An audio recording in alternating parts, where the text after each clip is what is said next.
कोण बी के कोटि पूरक कोण का 1/3 है तब a प्लस बी और a माइनस बी ज्ञात करें। जल्दी, यदि कोण a का संपूरक कोण कोण b के कोटि पूरक कोण का 1/3 है तब a प्लस बी अनुपात a माइनस बी ज्ञात करें। क्या होगा, बता सकता है कोई?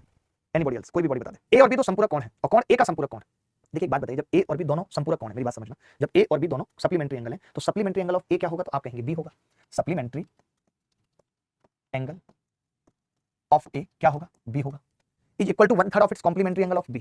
अब इसने ये भी कहा है कि सप्लीमेंट्री एंगल ऑफ a जो है यानी कि b is equal to 1/3 of complementary angle of b। वाह वाह, b का कॉम्प्लीमेंट्री क्या होगा, 1/3। कितनी अजीब बात पूछी, मैं जैसे जैसे सवाल कर रहा था वैसे वैसे मैंने कर दिया। 3b बराबर 90 माइनस b, 4b कितना आ गया 90, यानी b कितना आ गया 22.5। बहुत गंदा है, मैं तो कहता हूं ऐसे करते ही नहीं सवाल को, बहुत अलग तरीके से करते हैं, आपको भी मजा आएगा, ऐसे कोई फायदा नहीं है। देखो मैं अलग तरीके से करता हूं, जैसे इन्होंने कहा है कि सप्लीमेंट्री एंगल, आप बताओ एंगल निकाल के भी कर सकते हैं बट वो मजा नहीं आ रहा एंगल निकाल के, इसलिए नहीं कर रहा हूं। मैं कह रहा हूं कि a और b दो संपूरक कोण है तो आप सीधे सीधे कह सकते हैं, कुछ मत लिखिए, जैसे आप ये कह सकते हैं कि a प्लस बी बराबर 180 डिग्री, पता ही है। फिर आपने कहा कि यदि कोण a का संपूरक कोण, कोण a का संपूरक कोण क्या होगा 180 माइनस a बराबर b के कोटि पूरक कोण का 1/3 है, b के कोटि पूरक कोण का 1/3 है तो b का कोटि पूरक कोण क्या होगा 90 माइनस b और उसका 1/3। शॉर्ट तरीके से भी बताऊंगा बट सवाल थोड़ा सा लेंथी है ही, अच्छा सवाल है ही, थोड़ा सा टाइम लगेगा, ठीक है।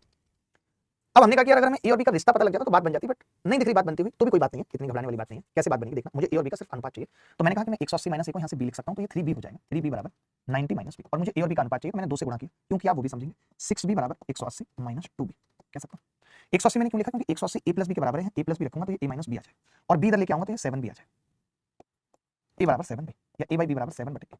अब अगर मैं इसमें CND लगा देता हूं तो a प्लस b, देखिए मुझे ऐसा मानना है, मेरा ऐसा मानना है कि जो बच्चे यहाँ a और b का मान निकालने में लगे हुए हैं वो बहुत बड़े बेवकूफ हैं, उससे सवाल मुश्किल होगा, कैलकुलेशन लेंथी होगी। अगर इस सवाल को करना है तो this is the best way, जो मैंने किया है वो इस सवाल को करने का बेस्ट वे है कि if a and b are of two supplementary angles थे तो मैंने कहा कि a प्लस b 180 डिग्री होगा। आपने कहा कि जी 180 माइनस a, ध्यान से देखो सवाल में क्या था, यदि कोण a का संपूरक कोण यानी 180 माइनस a बराबर 1/3 90 माइनस b, तो हमने क्या किया 180 माइनस a को क्या लिख दिया हमने b लिख दिया, 3 इधर आया 3b हो गया 90 माइनस b। मैंने कहा मुझे एंगल नहीं निकालने क्योंकि सवाल में a प्लस b और a माइनस b का अनुपात पूछ रहा है, तो मैंने इस 90 को भी 180 बना लिया 2 से गुणा करके, और इस 180 की जगह a प्लस b रख दिया तो ये a माइनस b आ गया, और b इधर आया तो 7b a by b 7/1 a plus b बटे a माइनस b 7 + 1 7 - 1 4/3।